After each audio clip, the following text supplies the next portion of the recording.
안녕하세요. 저는 청각장애를 가지고 있는 40대 남자입니다. 지금 다시 돌이켜 생각해봐도 너무 가슴이 아픈 기억들입니다. 하지만 많은 사연들을 보다가 저도 많은 분들께 제 얘기를 해드리고 싶었고, 저도 얼마 전 10년 만에 알게 된 모든 사실을 꼭 누군가에게라도 말을 하고 싶었기에 이렇게 용기를 냈습니다. 정말 충격적일 수밖에 없는 제 사연 꼭 끝까지 읽어주시면 감사하겠습니다. 저는 어릴 때 추억을 떠올려보면 참 하루하루가 힘들고 너무 벗어나고 싶었던 기억들만이 가득합니다. 비록 아버지께서는 많은 재산을 갖고 있으셨기에 생활에 있어서 돈이 부족하다거나 그런 건 전혀 없었죠. 하지만 어머니가 제가 어린 나이에 집을 나가면서부터 제 인생은 참으로 쉽지가 않았습니다. 평소와 다를 바 없는 어느 날 제가 초등학교 4학년이 되던 해였습니다. 아버지는 갑자기 저보다 2살이 어린 잘생긴 남자아이를 데리고 오더니 제 친동생이니 인사를 하라고 했습니다. 저는 어릴 때부터 많이 왜소했던 터라 그 아이는 저보다 키도 크고 체격도 훨씬 좋았었죠. 알고 봤더니 제 어머니는 아버지의 불륜 사실을 알고 나서 맞바람을 피시고 집을 나가셨던 겁니다. 별로 저에 대한 사랑도 크지 않으셨던 분이었기에 어머니는 열심히 살아라 라는 마지막 한마디를 남기시고는 훌쩍 떠나버리셨죠. 그리고 제 동생의 친어머니는 갑자기 암투병을 겪다가 돌아가시게 되었고, 홀로 남겨진 아이를 내버려 둘 수가 없어서 아버지는 저희 집으로 데리고 오셨던 겁니다. 동생은 처음부터 제게 적대심이 굉장히 심했습니다. 자신의 어머니가 돌아가신 게 제 아버지 탓이라고 늘 생각했었고, 그런 아버지의 밑에서 곱게 자라고 있었던 제가 절대로 좋을 리가 없었죠. 집에서도 학교에서도 동생은 아버지가 없을 때면 저에게 짓궂은 장난을 쳤습니다. 저보다 덩치가 훨씬 큰 동생은 2살이 많은 제게 반말을 내뱉는 건 기본이었습니다. 하지만 형이 되어가지고 아버지에게 이런 사실을 이르기에는 너무 창피했죠. 그래서 그냥 아직 동생이 철이 없으니까 나중에는 달라지겠지라고 생각을 했습니다. 하지만 동생의 짓궂은 장난은 점점 도를 넘어서서 학교에서까지 그런 행동들이 생겨나더군요. 그래도 그때까지는 별거 아니라고 치부하고는 저는 참았습니다. 그런데 결국 그렇게 지내던 중 사건이 터지게 되었습니다. 제가 6학년이 되었을 때였습니다. 제 생애 처음으로 두근대는 감정을 느끼게 해준 여자가 나타났고, 그 당시 저는 그 여자를 아주 많이 짝사랑을 했습니다. 그래서 저는 그 친구와 가깝게 지내고 싶었고, 집에서 편지를 쓰기 시작했죠. 몇 번을 지우고 쓰고 반복하다가 깜빡 잠이 들었습니다. 그런데 제 편지를 동생이 방에서 읽었나 보더라고요. 갑자기 동생은 낄낄 웃으며 "너 연희 좋아하는구나. 네 주제도 모르고 고백을 하려고?" 라고 하더군요. 그래서 저는 처음으로 동생에게 화를 냈습니다. 왜 함부로 내 편지 읽고 그러냐며 욕을 하고 뛰쳐나갔죠. 그날 이후로 며칠이 지났을 때였습니다. 학교를 마치고 집으로 가고 있는데 저 멀리서 제 동생이 연희의 손을 잡고 제가 있는 쪽으로 걸어오고 있더군요.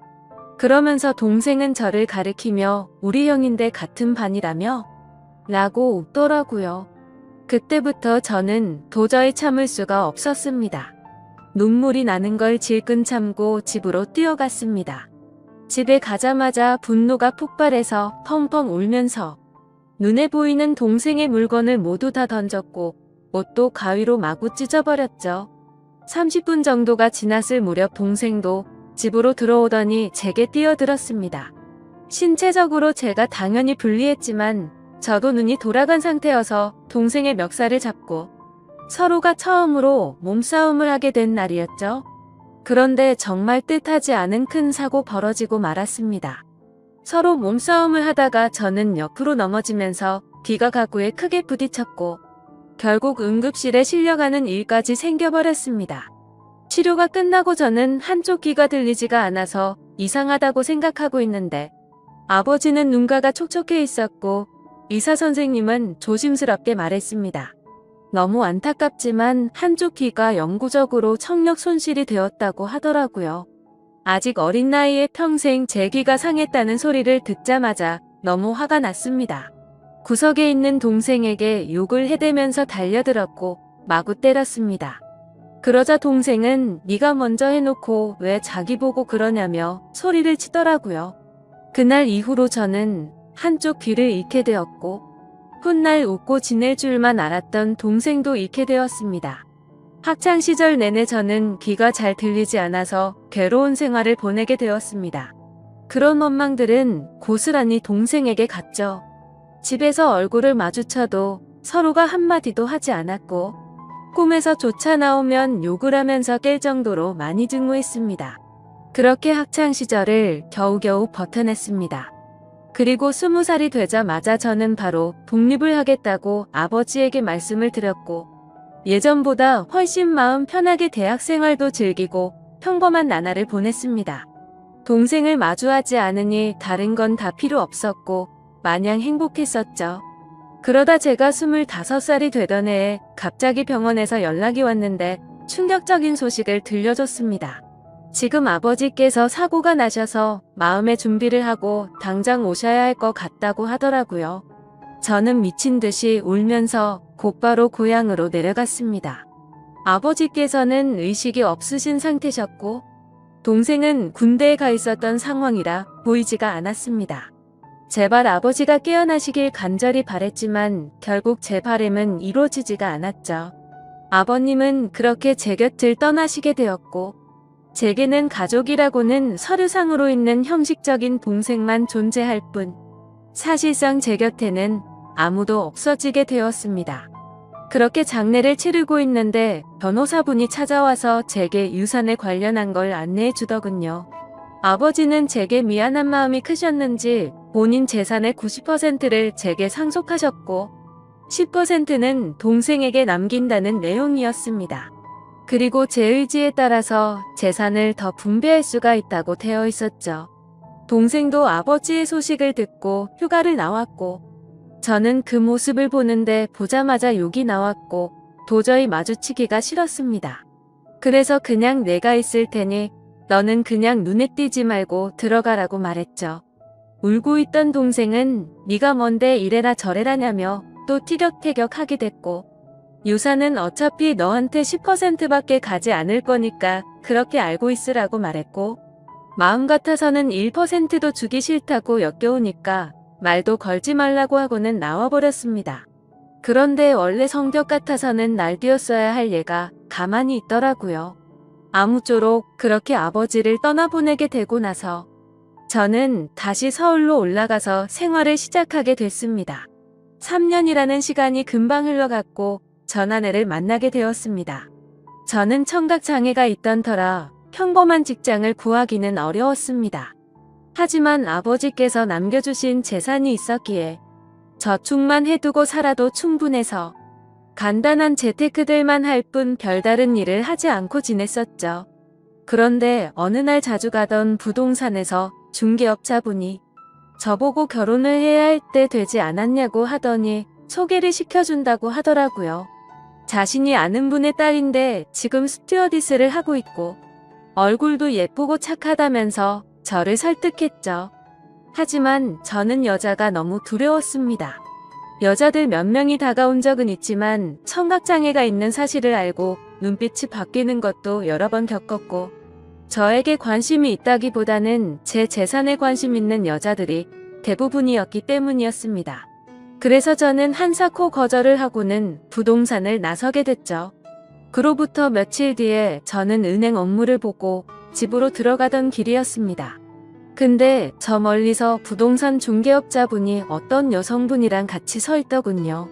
복장을 보니 스튜어디스의 캐리어를 끌고 있었고 저는 저 여자분을 소개시켜주려고 했었던 건가 했습니다. 가까이 다가가서 인사를 하는데 얼굴을 보자마자 저는 정말 첫눈에 반해버렸습니다. 너무 예쁜 외모에 뭔가 전문적인 복장을 입고 제게 방긋 웃는데 그 모습에 푹 빠진 거죠. 그래서 저는 너무 설레는 마음에 부끄럽게 인사를 하고는 도망치듯 금방 집으로 들어가 버렸고요. 그런데 제 자신도 모르게 자꾸만 그녀의 모습이 떠오르더라고요. 조금만 있으면 괜찮겠지 하는 마음으로 며칠 동안을 참으며 보냈지만 도저히 참지 못하겠더라고요. 저는 곧바로 그 부동산으로 향했고 중개업 자분에게 소개를 받겠다고 말을 했습니다. 근데 중개업자는 갑자기 웃더니 그러게 진작 소개받으라니까 벌써 다른 남자랑 소개받았다고 하더라고요. 그래서 저는 제 자신을 한탄하면서 알겠습니다 하고 돌아서려는데 일단 여자분한테 한번 물어나 볼게요 라고 해서 저는 금세 기분이 좋아졌습니다. 그렇게 다행히도 여자분은 소개받은 남자와 잘 안 됐다며 소개를 받아보겠다고 했다고 하더라고요. 며칠 뒤 소개를 받기로 한 날 저는 처음으로 미용실도 가고 명품 옷도 사서 최대한 저를 깔끔하게 꾸미고 약속 장소로 나갔습니다. 그녀도 약속 시간에 맞춰서 나오게 되었고 활짝 웃으며 제게 인사를 하는데 평상복을 입어도 너무 아름다웠기에 저는 눈을 떼지를 못했습니다. 나이는 저와 동갑이었고 결혼 정년기가 되어서 빨리 결혼을 하고 싶어서 마음에 맞는 사람을 찾고 있다고 하더군요. 저는 최대한 그녀의 발언에 뭐든지 수긍을 하면서 호감을 사려고 노력했습니다. 그런데 다른 사람들과는 달라서 더욱 마음에 들었습니다. 제가 청각장애가 있단 사실에도 놀라지 않았고 재산이 이 정도 된다고 해도 그렇구나 하면서 별로 놀라지를 않더라고요. 그래서 무력도 없고 사람을 편견하지 않는구나 싶어서 저는 더욱 빠지게 되었습니다. 결국 저의 적극적인 대시에 그녀와 저는 연인이 되었죠. 결혼을 전제로 만나다 보니 주로 하는 이야기가 미래에 대한 이야기였죠. 그녀는 어떤 곳에서 어떻게 살고 싶다부터 시작해서 결혼을 하더라도 스튜어디스는 계속해서 하고 싶다고 하더군요. 저는 뭔들 다 좋았습니다. 그녀만 저와 함께 할 수 있다면 제 모든 걸 다 바칠 준비가 되어 있었죠. 그렇게 저희는 연애를 시작한 지 6개월도 되지 않아서 곧바로 결혼을 하게 되었습니다. 결혼을 한 뒤로 6개월간은 그 누구도 부럽지 않게 많이 행복했습니다. 그런데 제가 알던 제 아내는 어느 순간부터 다른 사람처럼 점점 변해가더라고요. 쉬는 날에는 백화점에 가서 1,000만 원이 넘게 쓰는 게 일상이었고 새벽 늦게까지 연락이 안 되는 건 기본이더라고요. 저도 그때는 정신이 나갔었던 것 같습니다. 그렇게 하는데도 저는 다 좋았고 불만이 크게 없었거든요. 그런데 결혼 1년차 때부터는 제 아내는 저를 벌레 보듯이 무시를 하기 시작했고 잦은 비행으로 출장을 가면 연락이 안 되는 건 너무 당연하다는 듯이 반복됐습니다. 심지어 우연치 않게 휴대폰을 보니 출장 가서 다른 남자들과 사진 찍은 것도 봤지만 그냥 용서를 해주고 넘어갔습니다. 하지만 그렇게 몇 번을 더 바람을 피더니 나중에는 대놓고 남자친구가 생겼다고 그런 말들을 당당하게 하더라고요. 저는 그때 당시에는 아무 말도 하지 못했습니다. 너무나도 사랑했던 탓에 이미 제 사고방식은 정상적인 작동이 불가능했죠. 그냥 그렇게 밖에서 놀고 다녀도 항상 집에는 들어오니깐 이런 말도 안 되는 생각을 갖고 살았습니다. 그리고 바람피는 모습이 제 눈에만 안 보이면 어느 정도 참을 수 있다라고 생각을 하고 버텼습니다. 그런데 어느 날 저는 정말 너무나도 충격적인 모습을 보고야 말았습니다. 제가 사업과 관련해서 미팅이 있어서 호텔 로비에서 커피를 마시고 있었습니다. 그런데 익숙한 모습의 여성이 보이더군요. 바로 제 아내였습니다. 말로만 들었지 실제로 저렇게 호텔을 드나드는 걸 보니 너무 화가 나더군요. 그리고 더 충격적인 건 옆에 있던 남자였습니다. 아버지가 돌아가신 뒤로 단 한 번도 연락하지 않았던 바로 제 친동생이었습니다. 그때 문득 생각이 들었습니다. 재산을 조금 받고도 조용했던 이유가 저렇게 내 재산을 노리고 접근하려고 했던 거구나 생각했죠. 저는 곧장 폭발할 것만 같은 마음을 추스르면서 조용히 둘을 따라갔습니다. 사실 그때는 제발 제가 생각하는 게 아니길 바라는 마음으로 따라갔죠. 그런데 결국 그 둘은 같이 한 방으로 들어가게 되었고 저는 조용히 문 밖에서 눈물을 흘리면서 비참하게 서 있었습니다. 30분가량이 지나고 벨을 눌렀죠. 그러자 문이 열리더니 제 동생이 가옷만 입은 채로 문을 열더라고요. 깜짝 놀라하는 동생을 보자마자 욕을 하고 몸싸움을 했습니다. 그러자 아내는 소리를 질러댔고 결국 경찰까지 부르게 되었죠. 저는 동생에게 일부러 접근했냐고 욕을 했습니다. 그러자 아내는 출장을 가다가 자신이 먼저 연락처를 물어봤고 만났다며 무슨 헛소리냐고 소리치더라고요. 참 황당하게도 바람 피운 걸 자랑이라도 된다는 듯이 저를 무시했습니다. 그러자 동생은 한마디 하더군요. 이제 모든 사실을 알았으면 그만 빌붙고 이혼 도장 찍고 꺼지라고 말하더라고요. 그러자 아내는 옆에서 비웃으면서 이제는 도저히 같이 못 살겠다며 말하는데 정말 가슴이 무너져 내리는 것 같아서 소리내서 펑펑 울었습니다. 너무 행복하다고 생각했던 제 가정이 이렇게 무너지다니 믿을 수가 없었죠. 그때부터는 저도 도저히 버틸 자신이 없었고 모든 걸 내려놓기로 했습니다. 그렇게 저는 아내와 결혼 생활 2년 만에 결국 끝을 맺고 말았고 아내와 동생은 주변 사람들의 눈을 피해서 해외로 이민을 가게 됐죠. 그 뒤로 매일같이 술만 마셔댔고 일상생활을 전혀 하지 않고 살았습니다. 제 인생은 도대체 왜 이런가 싶었고 사람에 대한 배신이 너무 컸기에 앞으로 어떻게 살아갈 것인가만 고민했던 것 같습니다. 그런데 사람은 결국 시간이 모든 걸 해준다고 한 해, 두 해가 지나갈수록 저도 모르게 웃고 지내고 있더라고요. 그러다가 지금의 제 아내를 만나게 되었습니다. 너무 힘든 시기여서 여자에 대한 적대감이 심했었지만 너무나도 자연스럽게 제 마음속으로 들어오더니 지금은 결혼한 지 6년 차지만 단 한 번도 다툼 없이 행복하게 지내고 있습니다.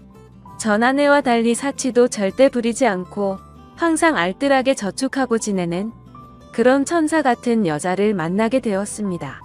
그러다가 2달 전쯤 갑자기 10년 만에 전 아내에게서 연락이 왔습니다. 해외 번호라 혹시나 싶었지만 그 혹시나가 맞더라고요. 저는 차갑게 말했습니다. 무슨 염치로 감히 나한테 전화를 다 하냐고 했죠. 예전에 있었던 일은 미안했다며 사과부터 하더군요. 그리고 그 다음으로 한 말은 정말 좀 많이 놀랐습니다. 사실은 동생이 이민을 오고 나서 2년도 채우지 못하고 세상을 떠났다고 하더라고요. 술만 마시면 매일같이 욕하던 동생이 이미 이 세상에 없다고 하니 너무 많이 놀랐습니다. 그래서 말을 더듬으며 물었습니다. 아니 왜 갑자기 멀쩡하던 애가 왜 죽었냐고. 그리고 죽은 지가 8년이 됐는데 그걸 왜 이제 말하냐고 했습니다. 그러자 전 아내는 할 얘기가 많은데 전해줄 것도 있으니까 다음 주에 들어가서 만나서 이야기하자고 하더라고요. 그렇게 일주일이 흐르고 난 뒤 저는 전 아내와 만나게 되었습니다. 물론 제 아내에게는 예전에 있었던 일도 다 말해줬었고 동생의 소식을 말해주면서 만나고 온다고 미리 말했는데 오히려 저를 위로해주면서 조심히 다녀오라고 했죠. 저는 단도직입적으로 물었습니다. 도대체 어떻게 된 건지 말을 해달라고 했습니다. 그러자 전 아내는 갑자기 눈물을 흘리면서 사과부터 하더라고요. 내가 정말 죽어마땅한 사람인데 너무 미안하다며. 사실은 그때 당시 소개를 시켜줬던 부동산 중개업자와 전 아내는 둘이 만나고 있었던 사이였답니다. 제 재산을 알고 의도적으로 접근을 했었고 그 덕분에 결혼을 하고 나서 제 돈을 흥청망청 쓰면서 몰래 비자금도 많이 빼돌렸다고 하더군요. 그리고서는 말했습니다.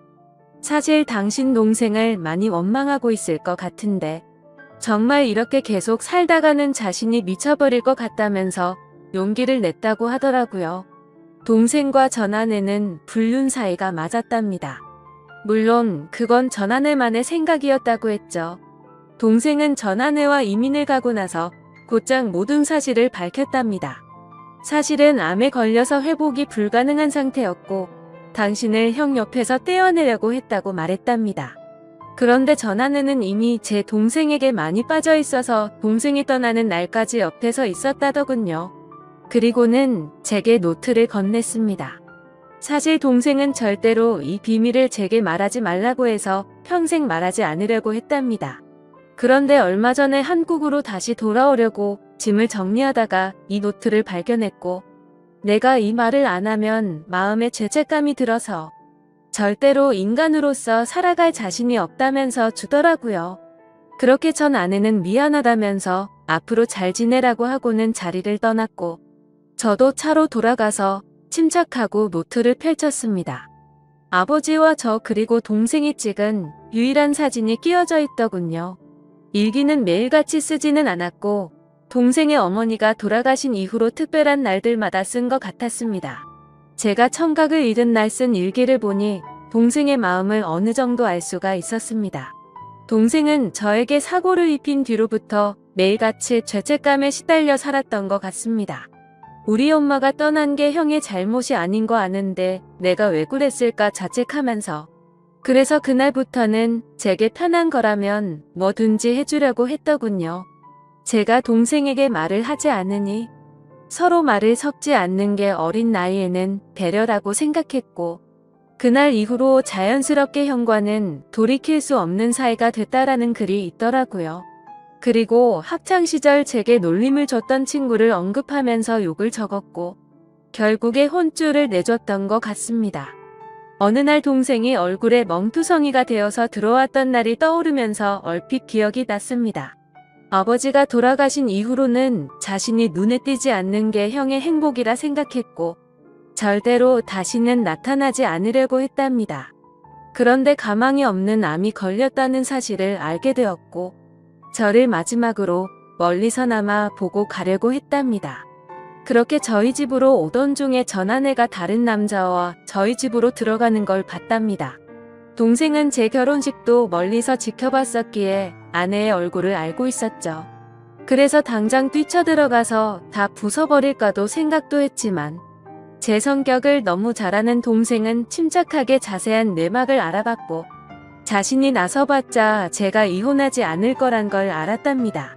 그래서 전 아내를 유혹해서 아무도 모르게 이혼을 시키려고 했는데 그날 호텔에서 우연치 않게 현장에서 걸려버리고 말았답니다. 그리고는 동생이 모진 말을 하자 형이 펑펑 우는데 가슴이 찢어지는 것 같아서 그날 밤새도록 울었다네요. 저는 그 글을 보는 순간 또 다시 미친 듯이 눈물이 났습니다.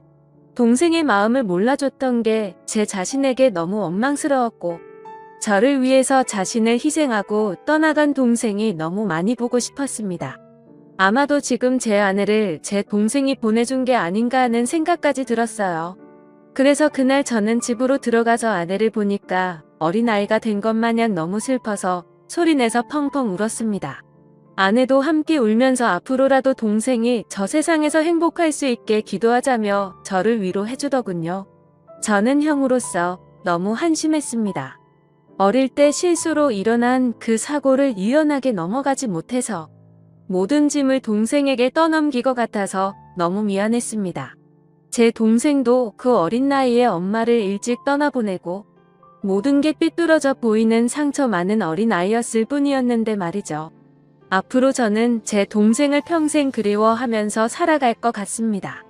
이 글을 읽는 분들, 제 동생이 저 세상에서 마음 편히 지낼 수 있게 짧게나마 위로해줬으면 하는 바람입니다. 소중한 시간 제 글을 읽어주셔서 모든 분들께 감사드립니다. 항상 행복하세요. 안녕하세요. 저는 결혼을 꿈꾸고 있었던 20대 후반의 평범한 직장인입니다. 제게는 세상 단 하나밖에 없는 사랑하는 여자친구가 있습니다. 여자친구와는 2년 전 처음으로 알게 되었고 저보다 3살이 더 어립니다. 저는 그녀와 당연히 결혼을 생각했고 함께 살 그날만을 그리며 살아가고 있었습니다. 매일 하루하루가 행복한 날들이었죠. 하지만 제 여자친구에 대한 충격적인 사실을 알게 되고부터 너무나 힘이 듭니다. 사연을 읽어보면 바보 같고 멍청하다고 욕하실 수도 있겠지만 지금의 저는 제가 어떻게 결정을 해야 할지 도저히 답을 내릴 수가 없네요. 사실 이런 이야기를 올려봐야 뾰족한 수도 없을 것 같고 좋은 방법을 찾을까 싶지만 너무 많이 답답하고 힘들어서 많은 분들의 이야기를 간절히 듣고 싶어서 글을 올리게 되었습니다. 여자친구와는 대학교 친한 여자 후배 덕분에 만나게 되었습니다. 어느 날 후배와 술을 마시고 있었고 한참 이야기를 하던 도중에 갑자기 저보고 연애는 하지 않냐고 묻더라고요. 사실 그때 당시에는 취직을 준비하고 있던 시기여서 여자를 만날 생각은 전혀 한 적이 없었습니다. 저는 장난식으로 아무도 소개도 안 시켜주는데 어떻게 여자친구를 만드냐고 했죠. 그랬더니 후배는 자신의 학창시절 동창이 한 명 있긴 한데 너무 수준 차이가 나서 소개를 못 시켜주겠다고 하더라고요. 저는 그 말에 너무 황당하고 오기가 생겨서 도대체 얼마나 그렇게 대단하길래 수준 차이가 나냐고 따졌죠. 후배는 친구가 학창시절에 얼짱 출신이라고 말하길래 갑자기 너무 호기심이 생기더군요. 그래서 저는 후배에게 사진부터 좀 보여주고 말하라고 했고 사진을 보는 순간 저는 후배에게 소개만 시켜주면 술을 한 달 동안 사주겠다고 했죠. 사진만 봐도 후배가 왜 얼짱 출신이라고 하는지 바로 알 수 있었던 외모였고 솔직히 소개팅을 하기에는 제가 한참 꿀리는 기분이라 부담스럽더라고요.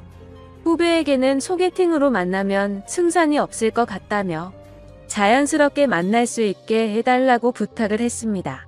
그러자 후배는 소개녀와 단둘이 만나자고 약속을 잡을 테니까 저는 친구들과 놀다가 자연스럽게 합류를 하자고 했습니다. 그리고는 미리 친구들에게 말해서 저를 치켜 세워주자는 작전을 짜게 되었죠.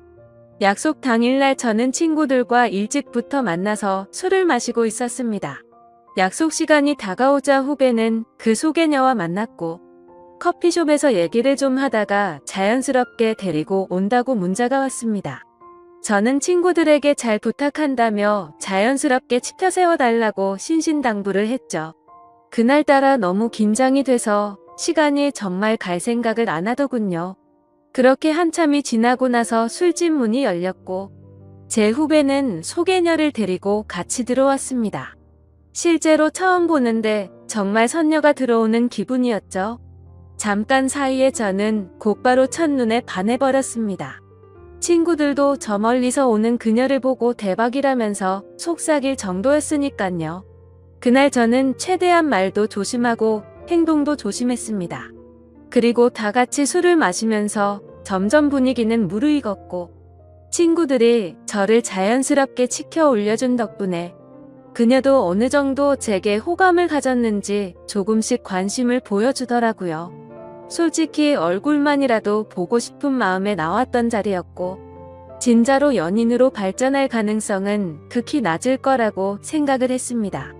그런데 그날 저희는 술에 취하고 분위기에 취해서 결국 어느 정도 관계에 진전이 있었고 따로 몇 차례의 만남을 더 가진 뒤에 제가 고백을 해서 저와 그녀는 연인 사이로 발전하게 되었습니다.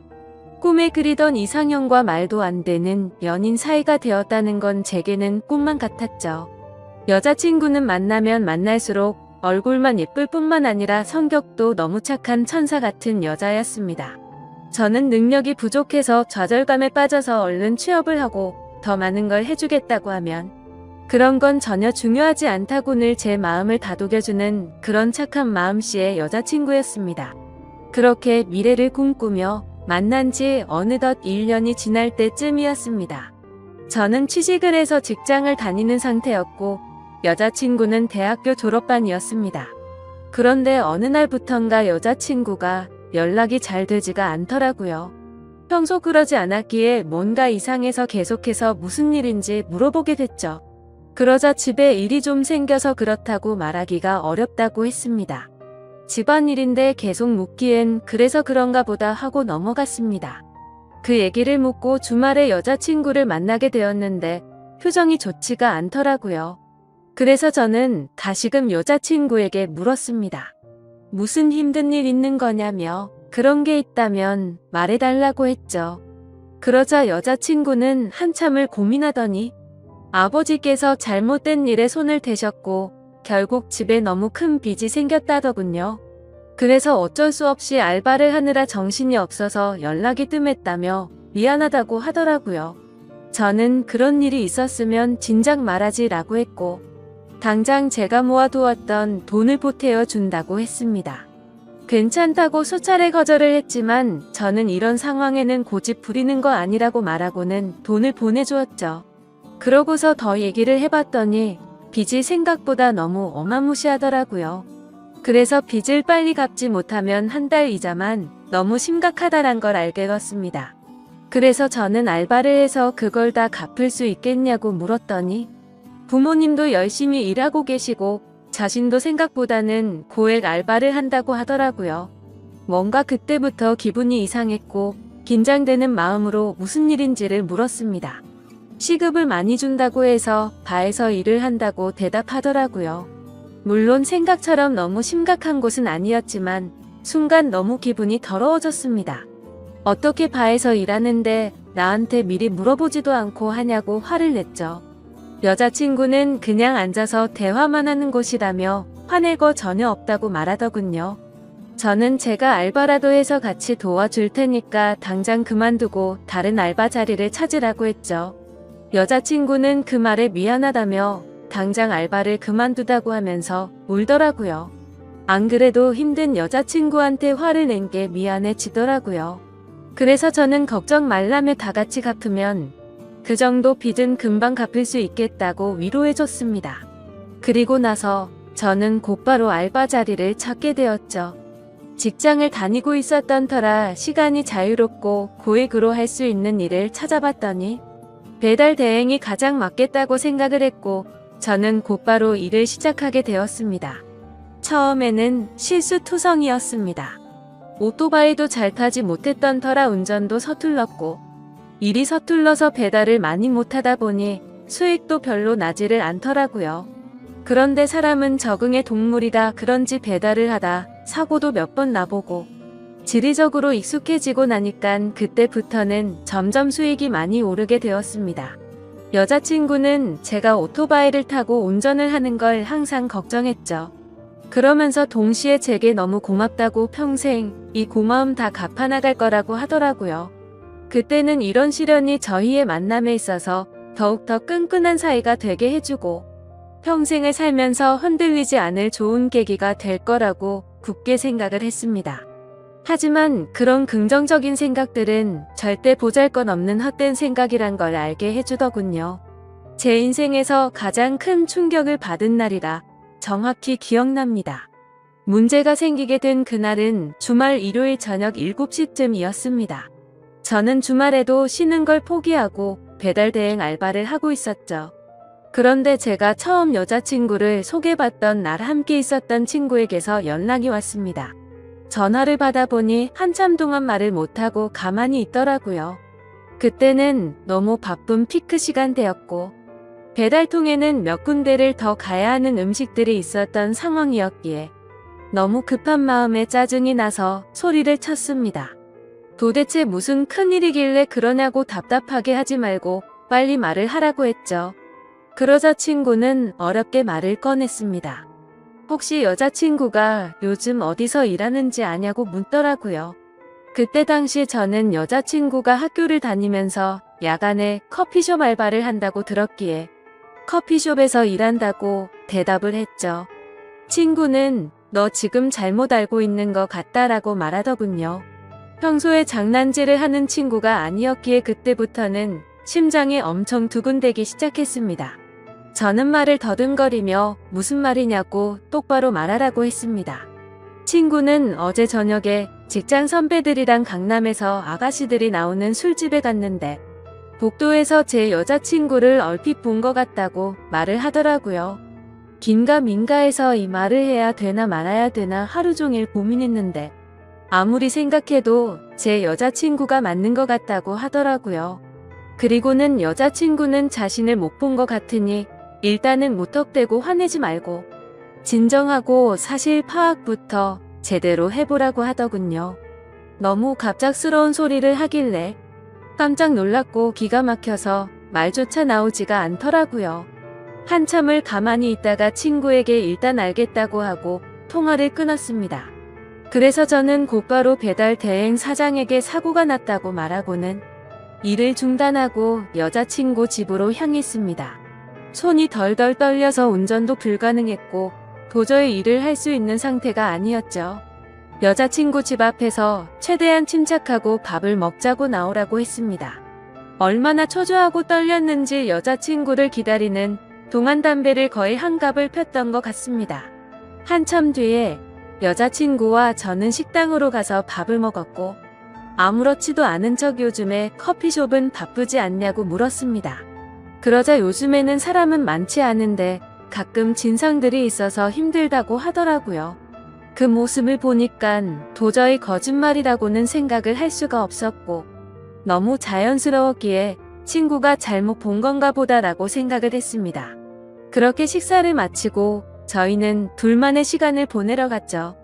그런데 함께 사랑을 나누면서도 그 찜찜한 마음은 절대 지워지지가 않더군요.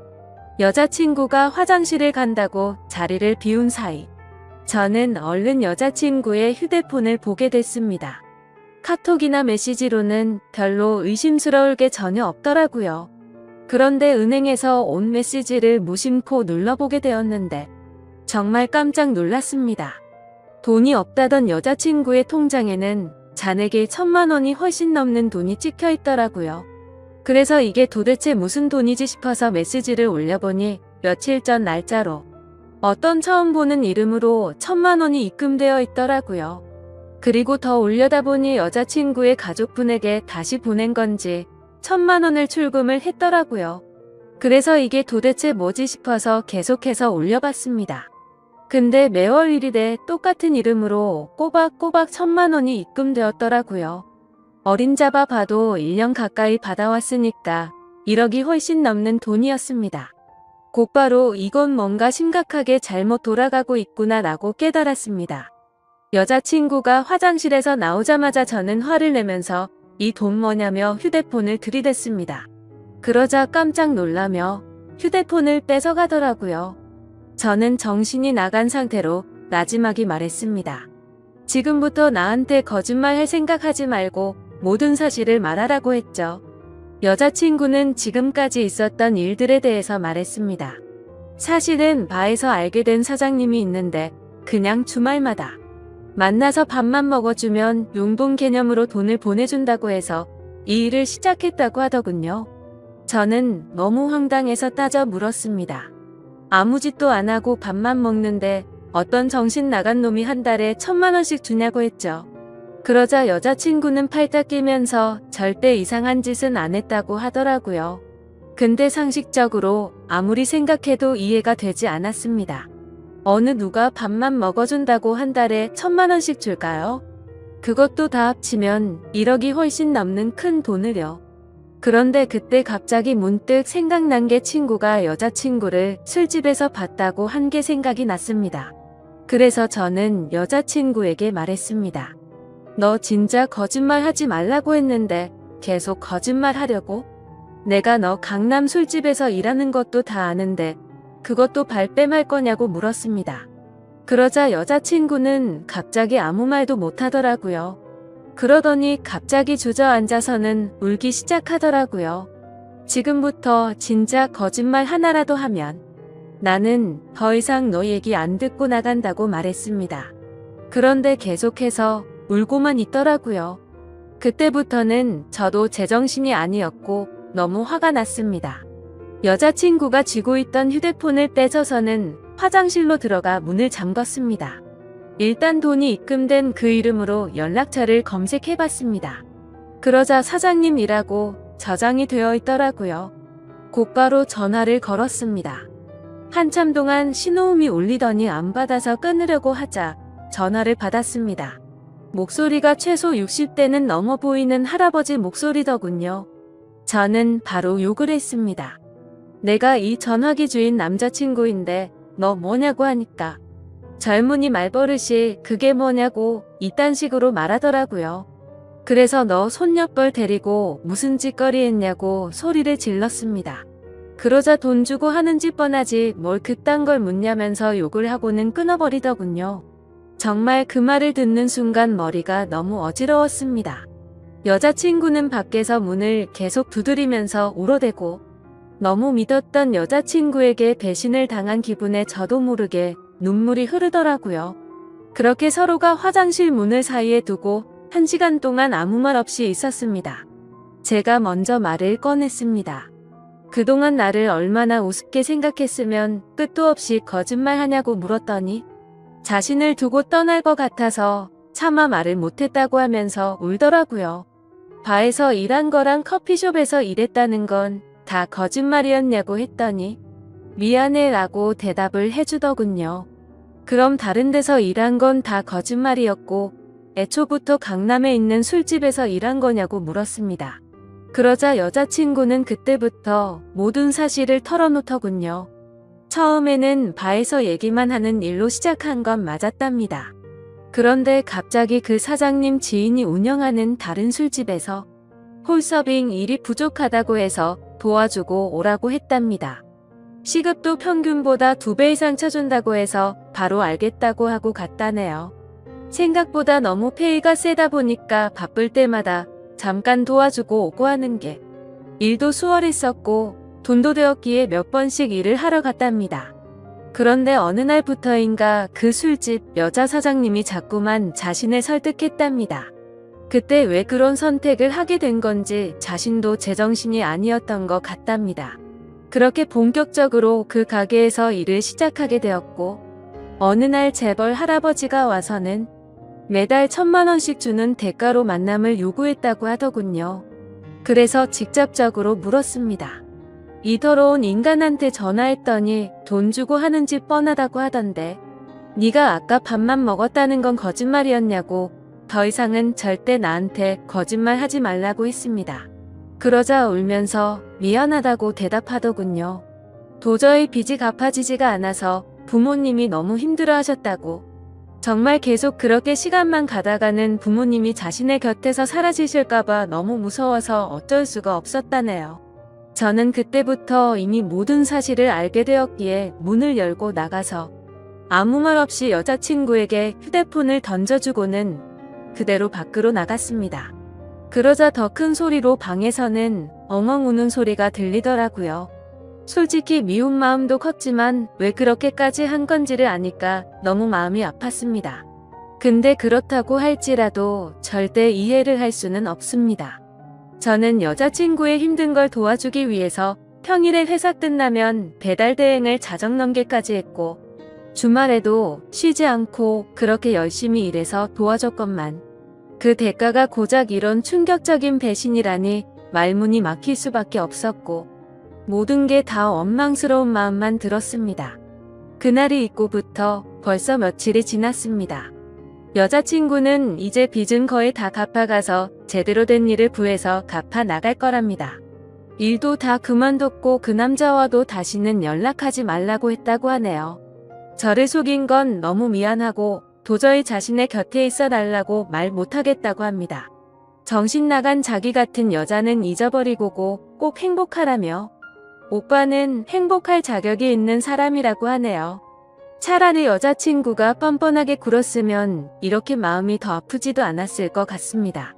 정말 태어나서 처음으로 평생을 함께하고 싶었던 여자친구였는데 이런 사실이 모든 게 다 꿈이었으면 좋겠습니다. 솔직히 이렇게 많이 사랑하기에 저는 지금도 말도 안 되는 고민을 하고 있네요. 제가 여자친구를 용서해주는 게 맞는 걸까요? 어떤 선택을 해야 할지 정말 모르겠습니다.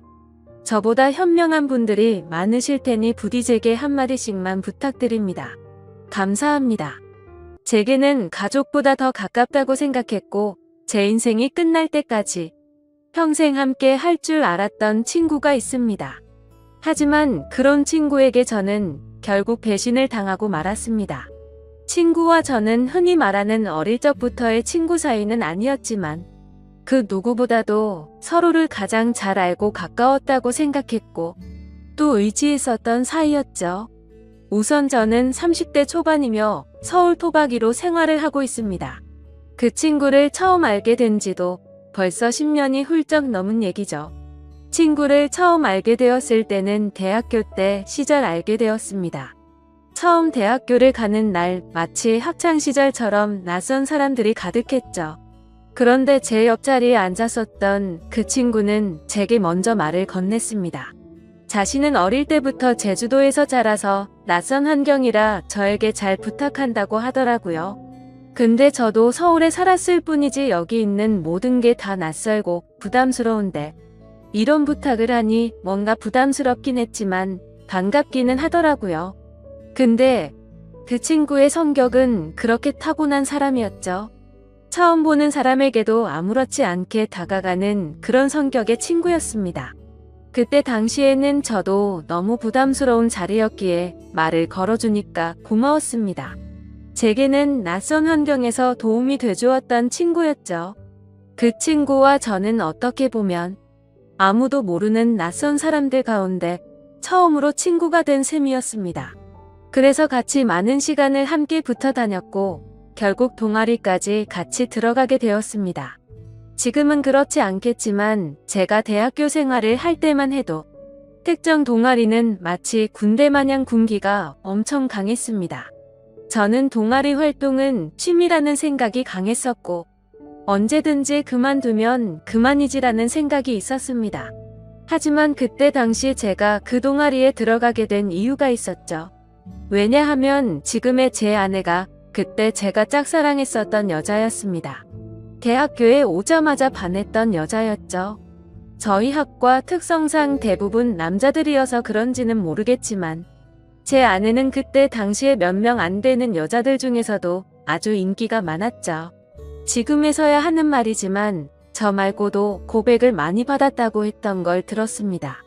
아무쪼록 저는 신입생 환영회에서 제 아내를 처음 만나게 되었고 예쁜 외모의 밝고 털털한 성격에 첫눈에 반하게 되었습니다. 그래서 가까이 지내고 싶었고 매일같이 보고 싶었죠. 하지만 평상시에 마주치고 싶어도 잘 보이지가 않더라고요. 그래서 저는 도대체 왜 잘 보이지가 않나 싶어서 원인을 찾아봤습니다. 알고 보니 제 아내는 학과 생활보다도 동아리에 덧대시 깊었던 건지 수업 시간 외에는 늘 동아리에 있더라고요. 그래서 잘 보이지 않는 이유가 동아리 때문이란 걸 알게 된 후로 저는 그 동아리에 가입을 하게 되었습니다. 근데 제 친구도 제가 가입한 동아리를 따라서 가입하더라고요. 그때는 단순히 저를 따라서 가입한 걸로만 알고 있었습니다. 그것도 10년이 넘게 그런 생각을 갖고 있었던 거죠. 그때 당시에는 많은 게 즐거웠습니다. 성인이 되고 나서 술을 마시는 것도 새롭고 즐거웠고 동아리에 가서 스트레스를 받을지언정 제가 사랑하는 아내를 매일같이 볼 수 있었으니깐요. 그런데 그런 마음만 가지고 적성에 맞지 않는 동아리에서 오랜 시간을 보내기에는 많은 고통이 뒤따르더라고요. 제가 동아리에 별로 관심이 없는 걸 알아챘는지 바로 윗기수의 남자 선배 한 명이 어느 순간부터 저를 자꾸만 건들더라고요. 니까짓 게 왜 여기 와서 물을 흐리냐. 이따위로 시간 때울 거면 꺼지라고 하더라고요. 저는 자존감이 너무 무너졌고 화가 나서 그만둬버릴까라는 생각을 한두 번 한 게 아니었습니다. 하지만 제가 좋아하던 아내가 동아리에 있었기에 차마 그럴 수가 없었죠. 그러다 저는 선배가 하는 말에 도저히 참지를 못했고 큰 각오를 하고 결정을 했습니다. 내가 나가는 일이 있더라도 고백은 하고 나가겠다라고 말이죠. 그래서 고백을 하려고 몇 날 며칠을 기다렸습니다. 그러다 때마침 고백을 할 수 있는 기회가 생겼죠. 저는 시험 기간이라 공부를 했고 밥을 먹고 잠깐 잠이나 잘까 해서 동아리 방에 들렸더니 제 아내가 혼자서 동아리에서 있었던 거죠. 그래서 저는 무조건 오늘 고백을 해야 하는 기회이구나 싶었고 제 진심을 담아서 고백을 하게 되었습니다. 하지만 그 말을 듣더니 곧장 아내는 장난치지 말라며 저의 고백을 거절했었죠. 그래서 저는 장난으로 하는 말이 아니고 당신 때문에 관심도 없는 동아리에 가입까지 했다고 말했습니다. 그러자 아주 오랫동안 깊은 생각에 잠겨서 고민을 하더라고요. 그러면서 자신은 고민할 게 있다면서 생각을 해보고 대답을 해준다고 했습니다. 그날로부터 일주일 정도를 기다렸습니다. 제 아내는 저의 고백을 받아주게 되었고 저희는 교제를 시작하게 되었죠. 그 이후 저는 동아리를 탈퇴하려고 했지만 여자친구가 여기에 있는데 다른 남자들이 찝쩍거릴 것 같아서 결국 끝까지 버텼었죠. 하루하루가 행복했었고 대학교를 오기 잘했다고 생각했습니다. 첫눈에 반했던 여자와 연애를 하게 되었고 평생을 함께할 만큼 마음의 단짝이라고 생각되는 절친한 친구가 생겼으니까요. 저와 아내는 자연스럽게 친구도 함께 자주 다니게 되었습니다. 그러다 결국 저는 군대를 가게 되었고 친구는 미국에서 출생만 한 미국 시민권자였기에 군대를 면제받게 되었죠. 저는 친구에게 말했습니다. 여친에게 다른 남자들이 절대로 찝쩍거리지 못하게 잘 부탁한다고요. 그러자 친구는 그런 걱정은 하지 말라며 건강히 잘 다녀오라고 했고 저는 그렇게 군대를 가게 되었습니다.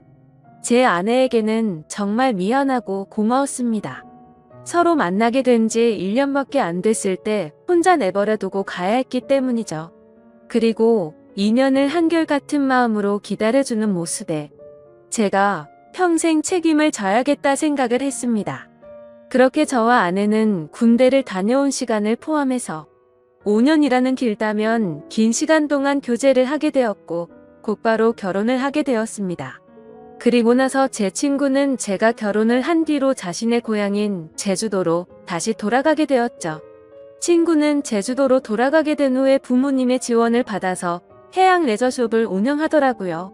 그렇게 사업을 성공적으로 이룬 친구는 젊은 나이에 억대가 넘는 연봉으로 성공한 삶을 이루었고 저는 그저 그런 평범한 직장에 취직을 하게 되었습니다. 그렇게 친구는 1년에 한 번 정도씩 얼굴을 보게 되었죠.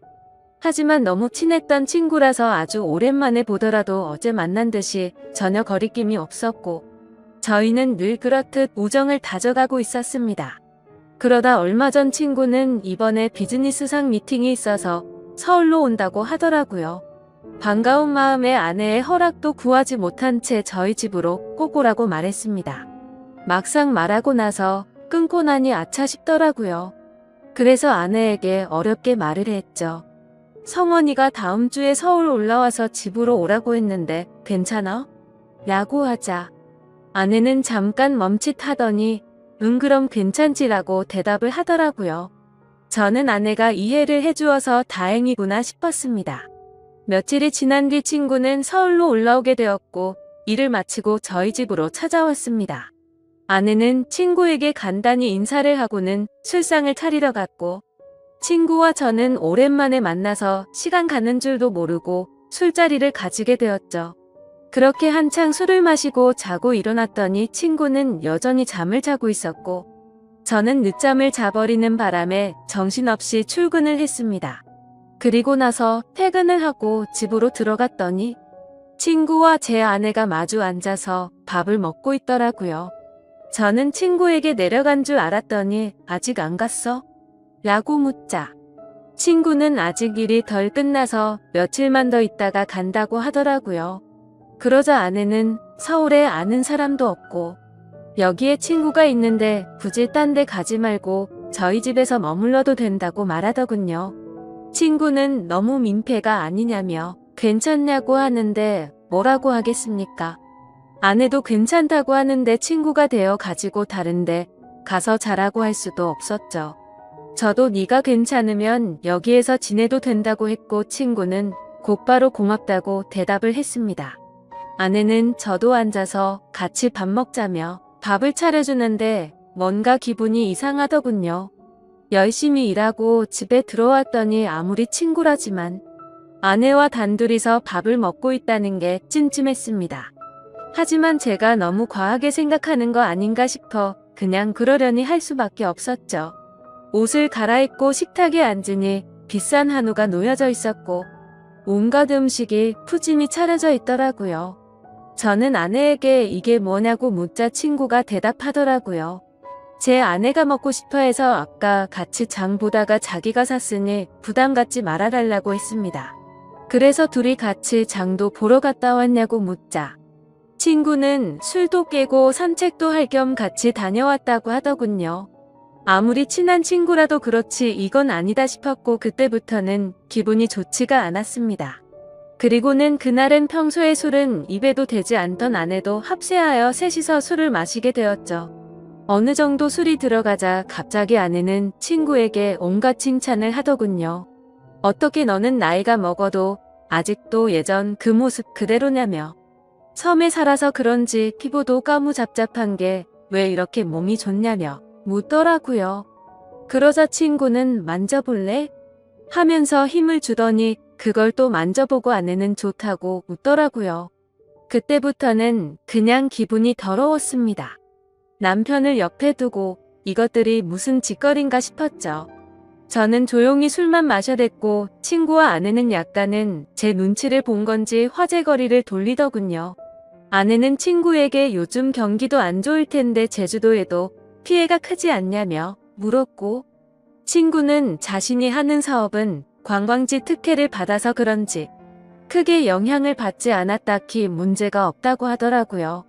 그러면서 다음에 저와 같이 여행을 오면 풀코스로 관광을 시켜준다고 하더니 다른 거 걱정 말고 비행기만 타고 넘어오라며 말하더군요. 아내는 그 말에 좋다고 싱글벙글 웃는데 그때 저는 할 말이 없었습니다. 사실 아내에게 미안한 일이 있었던지라 거기다 대고 제가 뭐라고 말도 못했었죠. 결혼하고 얼마 지나지 않은 시점에 저는 지인의 권유에 투자를 하게 되었고 결국에는 사기를 당했습니다. 그때는 아내에게 조금 더 안락한 삶을 살게 해주고 싶은 마음에 과감히 투자를 했지만 오히려 빚더미에 안게 만들어서 생활을 더 힘들게 만들어 버렸죠. 그래서 비싼 한우 같은 건 꿈도 꾸지 못했고 여행이라고는 신혼여행 이후로 단 한 번도 가지 않았으니 저는 도저히 할 말이 없었습니다. 기분도 좋지 않고 화를 내기도 애매한 마음에 그만 자리를 끝내고 싶었죠. 그래서 저는 제가 자리에서 일어나면 술자리가 끝날 줄 알고 말했습니다. 오늘은 피곤해서 먼저 일어날게 라고 했더니 친구는 벌써 자려고? 아쉬운데 조금 더 마시지 하더니 그럼 피곤할 텐데 먼저 들어가서 쉬어 우리는 조금만 더 마실게 라고 하더군요. 그러자 아내도 일어날 생각이 없는지 내일은 지각하지 말고 알람 꼭 맞춰놓고 자라고 하더라고요. 속으로 진짜 부글부글 끓었습니다. 자존심이 상해서 다시 앉기도 뭐했고 그냥 샤워를 해버리고는 자러 먼저 들어갔습니다. 그런데 그 기분으로 잠이 올 리가 없죠. 자정이 다 되어갈 때까지 그 둘은 하하호호 웃으며 떠드는데 친구고 뭐고 엎어버릴까 싶었지만 너무 쪼잔해지는 것 같아서 그냥 참고 있었습니다. 그렇게 잠에 못 들고 누워있는데 갑자기 작게 들리던 소리조차 들리지 않더라고요. 그러더니 1분 정도가 지나자 의자 빼는 소리가 들렸고 설거지를 하는 소리가 들렸습니다. 그래서 저는 물을 마시는 척하면서 거실로 나가봤더니 아내는 설거지를 하고 있었고 친구는 보이지가 않았습니다. 친구는 어디 갔냐고 물었더니 담배 피러 나갔다고 하더니 저보고 아직 안 잤냐고 묻더라고요. 저는 목이 말라서 잠이 깼다며 물을 마시고 방으로 들어갔고 아내는 설거지를 끝마치고는 방으로 들어오더군요. 그날 밤 저는 자는 둥 마는 둥 너무 짜증이 나서 잠을 뒤척였고 다음날 굳이 자고 있는 친구를 깨워서 집 밖으로 데리고 나왔죠. 친구에게는 거짓말이라도 해서 내보내야 되겠다 싶어서 말했습니다. 진짜 미안한데 아무래도 아내가 조금 불편해하는 것 같다고 했더니 친구는 아 그랬구나. 내가 너무 눈치가 없었지 라며 미안하다고 하더군요. 그러더니 어차피 오늘 저녁에 내려가려고 했다면서 미팅 다녀와서 저녁에 들어올 것 같은데 그때 짐 챙겨서 나간다고 하더라고요. 저는 그래서 오늘 나도 외부 미팅이 있어서 저녁에 얼굴은 못 볼 것 같다고 했습니다.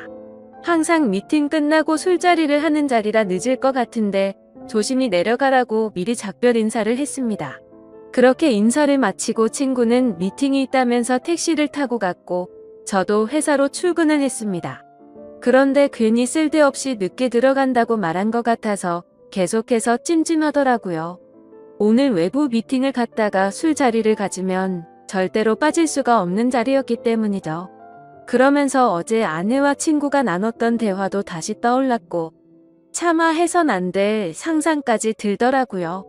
그런 말도 안 되는 상상을 하다 보니 제 정신이 아니었던 건지 집에다가 카메라라도 설치해야겠다 싶었습니다. 이미 온갖 더러운 생각을 가진 저는 밥 생각도 없었고 점심시간을 이용해서 초소형 카메라를 사서 집으로 갔습니다. 아내는 항상 그 시간에는 운동을 가는 시간이라 집은 역시나 비워져 있더라고요. 저는 얼른 안방에 카메라를 설치했고 다시 회사로 돌아갔습니다. 그렇게 저녁이 되었고 친구와 아내에게 연락을 했습니다.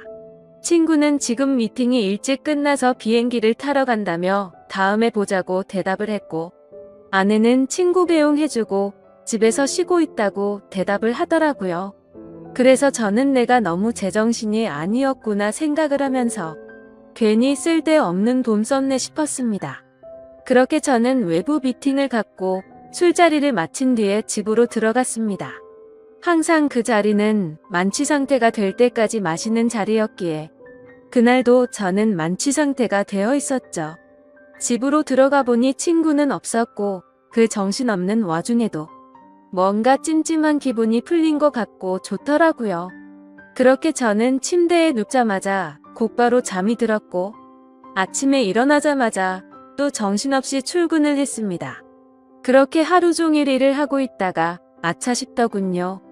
어제 설치한 카메라를 회수 못한 게 생각이 났던 거죠.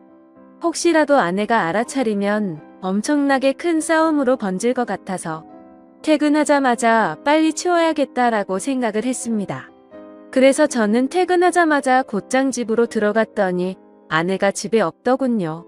아내에게 전화를 했지만 받지를 않았고 어디 갔냐고 카톡을 보냈지만 답장이 없더라고요. 그래서 일단 아내가 들어오기 전에 카메라를 치워야겠다 싶어서 뺐습니다. 근데 아내는 2시간이 넘도록 전화도 오지 않고 카톡 답장도 오지가 않았습니다. 슬슬 짜증이 나기 시작했고 진짜 아내가 바람이라도 났나 싶었죠. 그래서 저는 갑자기 카메라 생각이 번뜩 났고 저장된 영상을 돌려봤습니다. 근데 정말 너무 충격적인 장면들이 그대로 녹화되어 있더군요. 제가 카메라를 설치하고 집 밖으로 나간 지 2시간 정도가 지나자 남자 여자 목소리가 들려오더니 제 아내와 친구는 방으로 키스를 하면서 들어왔습니다. 정말 그 모습을 보는 순간 바로 욕이 튀어나왔고 소리를 질러댔습니다. 그 둘은 자연스럽다는 듯이 제 침대에 누워서 스킨십을 하는데 너무 역겨워서 도저히 보질 못하겠더군요. 그래서 빨리 감기로 넘겨버렸고 오늘 날짜로 찍힌 영상을 봤더니 제주도로 내려갔다던 친구놈이 또 아내와 제 방으로 들어오는 겁니다. 너무 큰 충격을 받아서 할 말이 없고 생전 처음으로 눈물이라는 걸 흘렸습니다. 슬퍼서 우는 게 아니라 분노가 극도로 치밀어 오르다 보니 눈물이 난다란 걸 깨달았죠. 그러면서 제가 퇴근하기 1시간 전쯤 남편이 들어올 수도 있을 것 같다면서 계속 같이 붙어있고 싶은데 아쉽다고 하더니 나가서 같이 있자고 하더니 화면에서 사라졌습니다. 제가 그 영상을 보는 중에도 제 아내는 친구놈과 밖에 나가서 같이 붙어 있었던 거였죠. 저는 그래서 바로 친구놈에게 전화를 했습니다. 역시나 전화를 받지 않더군요. 근데 아내와 달리 몇 통을 걸었더니 전화를 받더라고요. 저는 침착하고 물었습니다. 제주도에 조심히 잘 내려갔냐고 물었죠. 그러자 친구는 잘 내려왔지. 그게 그렇게 궁금해서 전화를 이렇게 몇 통씩이냐고 했냐고 묻더군요. 그 말을 듣고 있는데 아내에게서 카톡이 바로 오더군요. 친구랑 오랜만에 만나서 영화를 보고 있다고 거짓말을 자연스럽게 하더라고요. 카톡을 보자마자 더 이상 저는 분노를 참을 수가 없었고 곧바로 욕을 했고 소리를 질렀습니다. 네가 내 친구라는 놈이 어떻게 내 아내랑 바람을 필 수 있냐고 했죠. 그놈은 당황하면서 무슨 소리냐며 무슨 근거로 그런 말도 안 되는 소리를 하냐고 하더라고요. 저는 그래서 내가 전에 집에 도둑 들 것 같아서 카메라 설치해놨는데 이건 몰랐냐고 욕을 하니까 갑자기 아무 말이 없더니 전화를 끊더군요. 아내도 곧바로 카톡이 더 이상 오지 않았고 2명 다 전화며 카톡이며 제 연락을 무시하고 받지를 않고 폰을 꺼버렸습니다. 이게 바로 며칠 전에 벌어진 말도 안 되는 상황입니다. 어떻게 이런 일이 벌어질 수가 있는지 너무 충격적이어서 말도 제대로 나오지를 않습니다. 이미 장인 장모님께 연락해서 있는 사실 그대로를 말한 상태이고요. 더 웃긴 건 친구놈은 죄다 거짓말투성인 정신 나간 놈이었습니다. 친구놈이 운영하고 있다는 해양 레저숍의 연락처를 알아내서 전화를 해보니 전화가 되지 않더라고요. 그래서 저는 로드뷰를 이용해서 그 위치를 찾아냈고 근처에 있는 가게에 연락을 해서 물어봤습니다. 정말 죄송한데 제가 급한 일이 있어서 그런데 그쪽 옆에 있는 해양 레저숍 혹시 문을 열었냐고 했더니 이미 폐업한 지 몇 달이 됐다고 하더라고요. 그리고 너무 답답한 마음에 대학 시절 같이 알던 친구에게 연락을 했더니 결국 설마 했는데 그 둘이 사고를 칠 것 같더니 일을 냈구나 라고 말하더군요. 무슨 말이냐고 물어보니 제가 군대에 갔을 때도 이 둘은 매일같이 붙어 다녔다고 하더라고요. 그래서 주변에서 이상하게 보긴 했지만 딱히 스킨십을 하고 이랬던 건 아니었고 제가 있을 때도 셋이서 자주 다녔기에 그냥 친구 사이로 같이 다니는구나 했답니다. 도대체 어떻게 사람이 이런 거짓말을 아무렇지 않게 할 수가 있을까요? 아내는 그 친구놈의 재력이 부러워서 정신이 나갔던 건지 아니면 대학 시절부터 그놈에게 마음이 있었던 건지 알 수가 없고 이제는 알고 싶지도 않네요. 아무튼 이것들을 용서할 생각은 절대로 없고 연락이 되는 대로 곧바로 모든 사실을 알려주고는 이혼을 하려고 합니다. 혹시라도 더 큰 복수를 할 수 있는 방법은 없을까요? 정말 손이 덜덜 떨리고 너무 열이 받아서 속 시원하게 복수를 하고 싶은 심정입니다. 너무 흥분해서 쓴 글이라 엉망진창인데 읽어주셔서 감사합니다.